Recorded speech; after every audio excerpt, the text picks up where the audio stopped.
요한복음 9장 24절부터 34절까지입니다.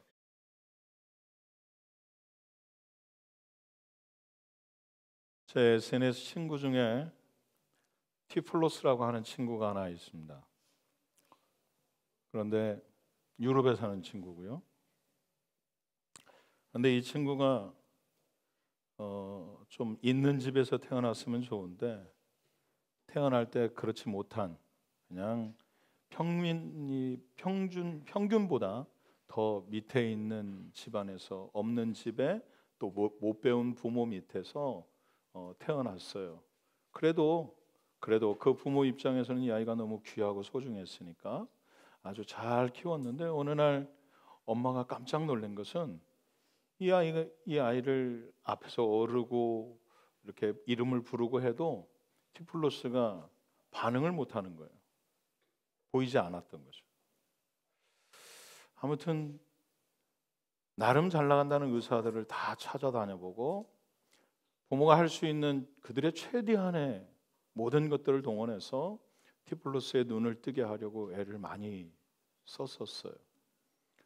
그런데 나을 수 있는 방법은 찾지 못했고 결국 티플로스는 그냥 암울하고 깜깜한 그런 인생으로 청소년기를 지났고 이제 청년이 되었는데 그런데도 불구하고 이 아이가 할 수 있는 일은 한정적이어서 결국 이 아이는 그냥 길거리에 앉아서 지나가는 사람들에게 돈을 구걸해야 되는 아주 밑바닥 인생, 정말 별 볼 것 없는 인생으로 삶을 살아내고 있었어요. 그러다가 어느 날 빛처럼 찾아오신 예수 그리스도를 이 친구가 경험하고 그래서 눈이 떠지는 은혜가 있었노라고 오늘 요한복음 9장이 기록하고 있습니다. 티플로스는 소경이라는 헬라어입니다. 그리고 SNS 친구라고 그래서 뻥이 아니라 저한테 SNS는 성경책이니까 이 친구가 저한테 친구 맺은 소경입니다. 티플로스라고. 누구나 잘 아는 얘기죠. 그리고 예수님의 요한복음에 기록된 7가지 세메이온, 이 표적을 통해서 예수가 참된 그리스도이심을 증거하는 세메이온 중에 6번째 세메이온입니다. 그래서 세상의 빛으로 오셔서 세상을 눈뜨게 하는, 소경이 눈을 뜨는 것은 성경적으로 볼 때 하나님의 일이거든요. 출애굽기에도 그랬고 또 메시아의 일이기도 합니다. 이사야서에 보면 눈먼 자가 눈뜨게 되어지고 소경된 자가 귀먼 자가 듣게 될 것이라고 하는 것이 메시아의 때, 그때에, 그날에 라고 하게 딱 명시되어 있습니다. 결국 메시아의 일이었습니다. 소경이 눈을 떴어요. 평생을 못 보던, 어릴 때부터 못 보던 이 아이가 눈을 뜨는 역사가 나타났단 말이에요. 그러면 여러분 얼마나 놀랍고 감사해요. 그리고 더욱이 놀라운 것은 상상할 수 없는 인간 가치 이상의 일들이 일어난 일이니까 받아들이면 되는 거잖아요. 근데 받아들이질 않아요. 왜요? 인간 기준에서 뛰어넘는 일이니까. 세상의 법칙에는 인과율, 인과법칙이라고 하는 게 있어요.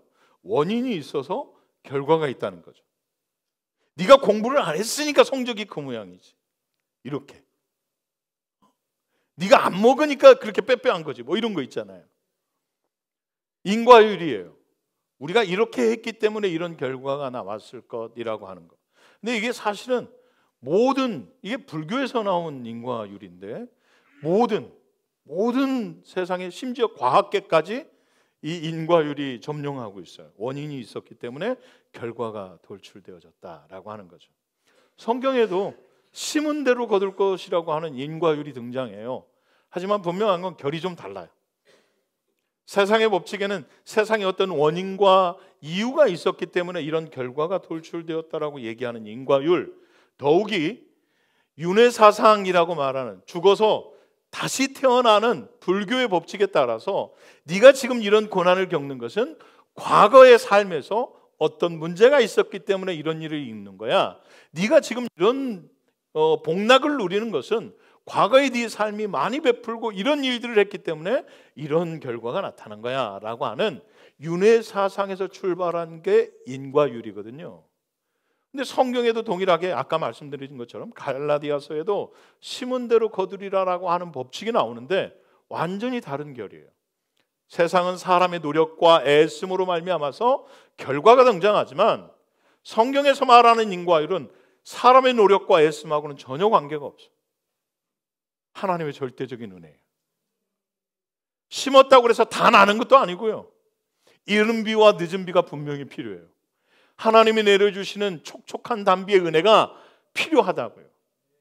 아무것도 하지 않았는데 세상에서는 인과율이 필요했으니까 날 때부터 소경된 자를 제자들도 바라보면서 이 아이가 소경된 것은 누구의 죄 때문입니까? 이 아이의 죄입니까? 아니면 그 부모의 죄입니까? 라고 원인을 찾아요. 또 이 아이가 눈이 떠졌을 때, 디플로스가 눈이 떠졌을 때는 더 나아가서 아주 난리법석이에요. 원인을 찾으려고 애쓰다가 안 되니까, 본인들이 당사자를 만나서 안 되니까 전문가에게 맡긴다고요. 그게 누구예요? 종교 지도자들이요. 바리새인과 서기관들. 종교 지도자들에게 이 아이의 원인을 찾아달라고 의뢰했어요. 그랬더니 만나볼게 하고 만났단 말이에요. 만났는데도 원인을 찾을 수 없어요. 아니, 어찌 보면 자기들이 원하는 원인, 자기들이 원하는 답을 듣고 싶어 했는지도 몰라요. 근데 디플로스가 그렇게 답하지 않거든요. 보냈어요. 아, 이 친구한테는 답을 얻을 수 없구나. 진짜 그런지 그의 부모를 한번 만나봐야 되겠다. 부모를 찾아서 심층적인 인터뷰를 했는데도 불구하고 답을 얻지 못해요. 재차 그 친구를 다시 불러요. 그리고 답을 강요해요. 진짜 원인을 강요한다고요. 이랬으니까 네가 복 받은 거지. 이랬으니까 네가 이런 결과를 얻은 거지. 아니면 이런 결과를 얻을 수 있는 건 그 메시아가 아니라 예수 그리스도가 아니라 다른 이유라고 네가 말해줘야 돼 라고 자꾸 원인을 강요하죠. 그럼에도 불구하고 디플로스가 그 대답을 하지 않아요. 니들은 혹 다른 것에서 원인을 찾고 있는지 모르면 나는 모르겠다. 결국은 출교당하죠. 여러분, 출교했다라는 것 설명해 드린 적 있어요. 아포시나고고스, 이게 무슨 말이냐면 시나고게 기억나십니까 여러분? 시나고게 뭐예요? 회당. 유대인들에게 회당은 그들의 종교성이고 민족성이고 그들 자체였단 말이에요.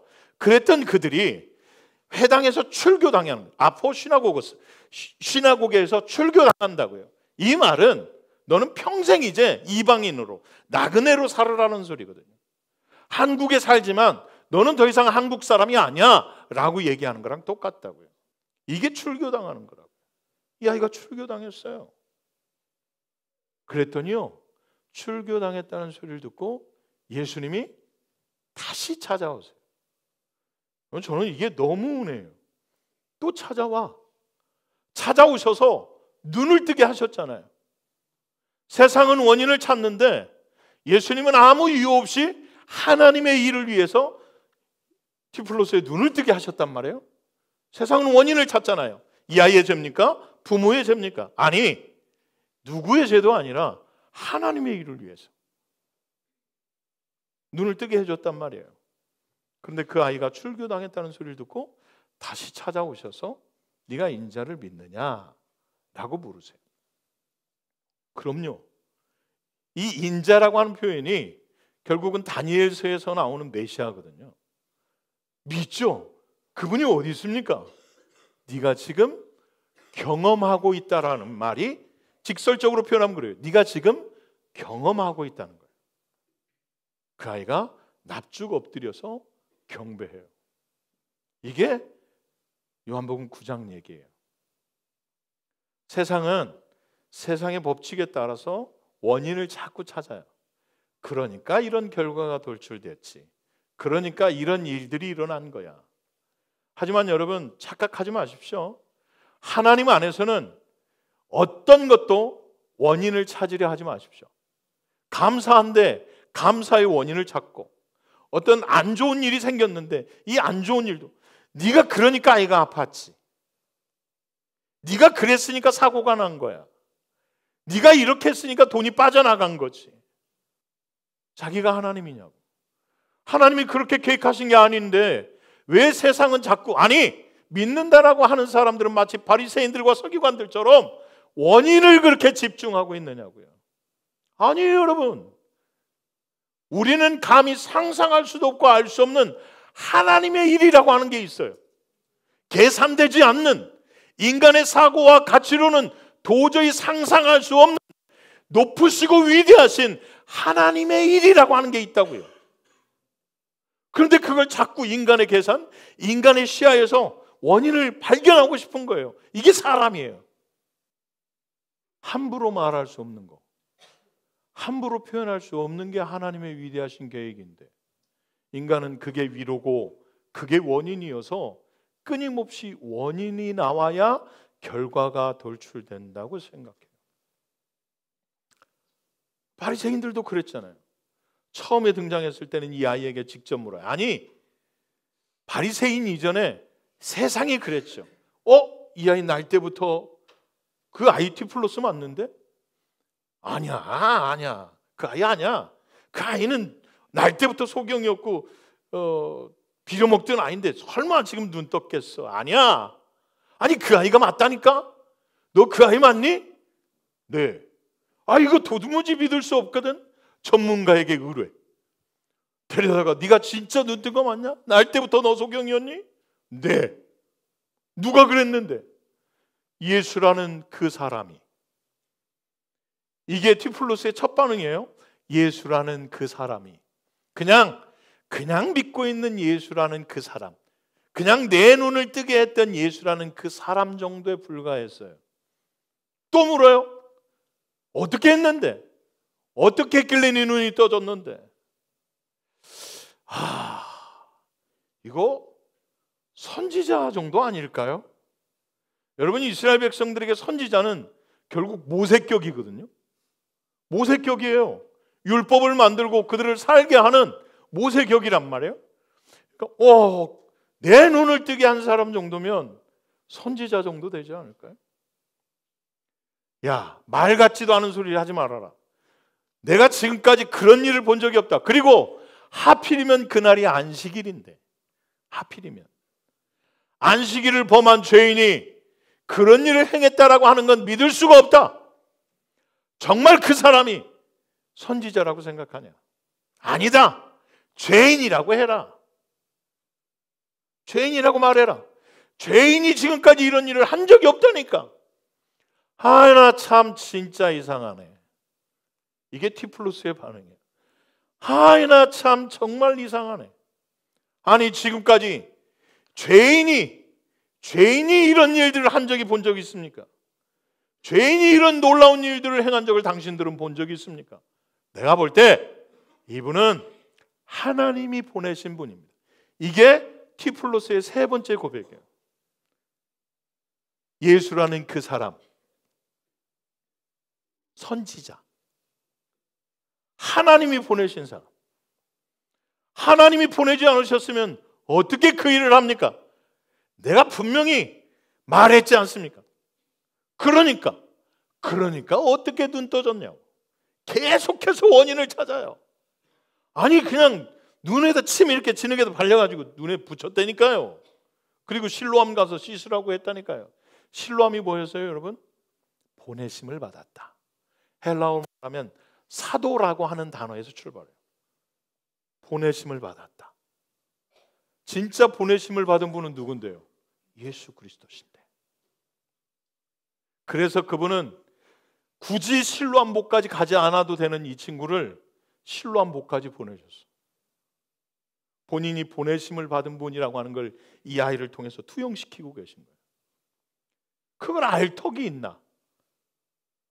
그러니 이 친구가 얘기하는 거예요.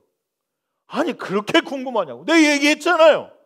그분이 이렇게 해가지고 눈에 발라가지고 나왔다고 분명히 설명했잖아요. 하나님이 보내신 분 아니면 이런 일이 가능하겠습니까? 당신들 혹시 그분 제자가 되고 싶습니까? 여러분, 이게 눈 떠봐야 알아. 눈 떠봐야 이렇게 고백할 수 있어. 이게 무슨 말인지 아시겠어요, 여러분? 담대함의 근원이 예수를 만나봐야 알아. 당신은 어떻게 그렇게 고백할 수 있습니까? 당신은 어떻게, 똑같이 나도 믿는 사람, 당신도 믿는 사람인데 당신은 어떻게 삶에서 이렇게 고백하고 살 수 있습니까? 아니, 감사할 거리가 없는 것 같은데 어떻게 감사하십니까? 원인이 뭡니까? 원인이요? 눈 떠보니 원인이고 뭐고 아무런 필요 없습니다. 눈 떠보니 보지 못했던 걸 보고 받지 못했던 것들을 받아보니 그냥 담대함이 솟아나고 그냥 감사함과 은혜가 넘칩니다. 이렇게 고백할 수 있어요.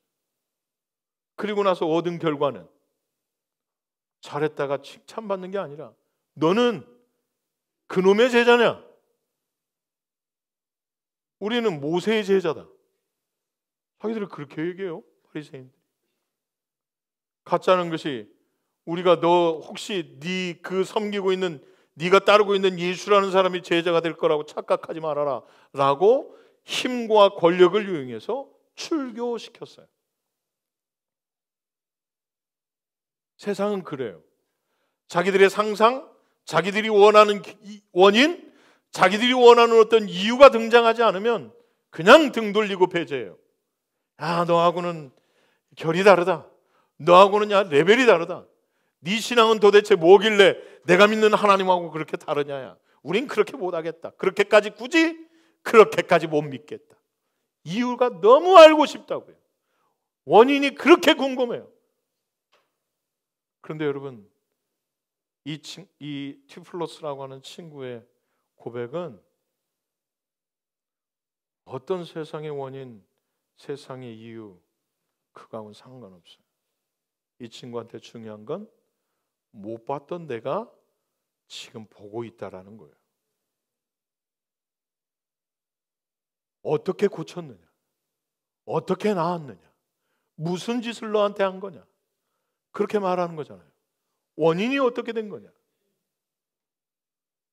그런데 이 친구한테 중요한 건 원인과 이유는 중요하지 않아요. 이 친구한테 중요한 건 내가 지금 보는 거라고요. 너는 어쩌다 예수 만난 거니? 너는 어떻게 하다가 예수를 만난 거냐? 내가 왕년에 이렇게 믿었었는데 그냥 세상이 좋아서 막 나갔다가 이런 고난을 겪고 나니까 주님이 다시 찾아왔습니다. 그런 원인보다 더 중요한 것, 그런 이유보다 더 중요한 것은 그분이 나를 찾아오셨고 또 다시 나를 찾아오신다라는 거예요. 혹 내가 실족할지라도, 혹 내가 세상에서 배제되는 사람, 세상에서 쓸모없는 사람이라고 손가락질 받는 일들이 일어난다 할지라도 그분은 언제든 다시 나를 찾아오셔서 너는 지금도 나를 경험하고 있지 않느냐라고 용기를 주고 위로하실 수 있는 분이라고 하는 거예요. 그러니 내가 지금 어떤 이유를 가졌느냐? 무엇 때문에 감사하냐? 무엇이 그렇게 감사하니? 너는 뭐가 그렇게 감사해서 한 장을 채우기도 힘든 걸 10장씩이나 채웠냐고 묻는다면 제가 이걸 받아서요, 제가 이걸 누려서요가 아니라 내가 그분 안에 있어서요, 내가 그분의 일들을 볼 수 있어서요, 보지 못했던 것들을 볼 수 있어서요. 그게 결국은 우리의 이유고 원인이라는 거예요. 세상이 원하는 게 아니고요. 이해되셨어요, 여러분? 굳이 누군가가 여러분들에게 이유를 물을 수 있어요. 원인이 무엇입니까? 이유가 무엇입니까? 중요한 건 이유와 원인과 상관없이 잃었던 내 생명을 찾았고 눈 멀었던 내가 다시 볼 수 있다라는 거예요. 아멘이세요? 이런 찬양이 있어요?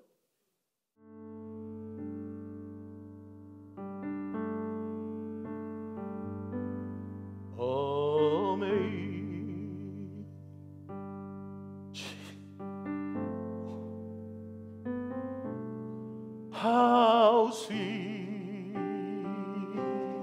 the sound say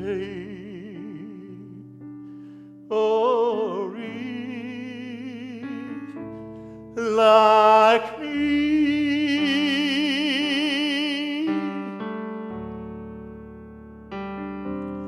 I was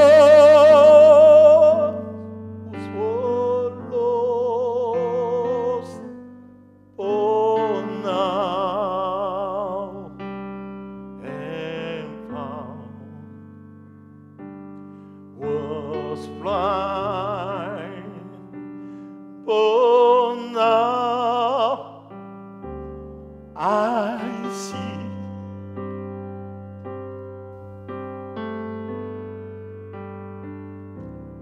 Was blind, but now I see.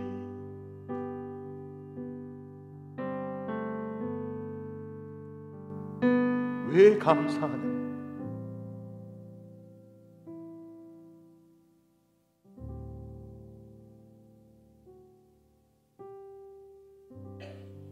왜 감사하냐고? 넌 뭐가 그렇게 감사하냐?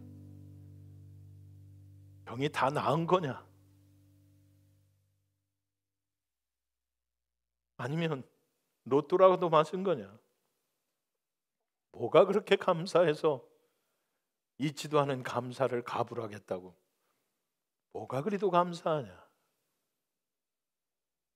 받을 수 없는 은혜를 받았고 누릴 수 없는 은혜를 누렸으니 지금까지는 보지 못했던 세상을 볼 수 있고 지금까지는 흑암의 자녀였다면 이제는 빛의 자녀가 되었으니 내 죄, 내 삶의 어떠한 이유와 상관없이 나는 이제 값없이 베풀어 주시는 그분의 은혜로 말미암아, 아니 내가 그 은혜를 잃어버리고 다시 세상 가운데서 나아가서 또 실족하고 또 무너지고 또 죄 가운데로 돌아간다 할지라도 또다시 나를 찾아오셔서 또다시 내게 오셔서 네가 경험한 것은 무엇이냐? 지금도 예수를 경험하고 있지 않느냐? 라고 물으신다면 납작 엎드려서 주를 경배하고 인정할 수밖에 없는, 그분이 내 아버지시고 그분이 내 주인이시고 그분이 내 주권자시니 무슨 이유가 필요해? 세상은 굳이 이유를 찾지, 세상은 굳이 이유를 물어. 왜 그러는데? 뭐가 그리 감사한데? 뭐가 그렇게 좋은데? 잘 됐어? 좋은 결과야? 아니, 결과는 좋지 않아. 아니, 내가 원했던 답이 아니야. 아니, 내가 원했던 삶은 아니야. 그런데 내가 이제는 그분이 보여. 내가 이제는 그분이 원하는 삶이 보여. 그래서 감사해. 굳이 여러분들에게 누군가가 뭐가 그렇게 감사해? 뭐가 그렇게 좋아? 라고 묻는다면 뭐라고 답하시렵니까? 뭐라고 답할지는 여러분들 몫입니다. 굳이 이유가 알고 싶으세요? 제 이유는 그저 쓸모없는 인간에게 찾아오셔서 포기하신 것. 여러분들 삶 각자에게 주어진 답이 있을 거라고 믿어요. 무엇이 그렇게 감사하세요? 뭐가 그렇게 좋으세요? 굳이 그 이유가 그렇게 궁금하세요? 그건 이것 때문이에요 라고 답하실 수 있기를 축복합니다.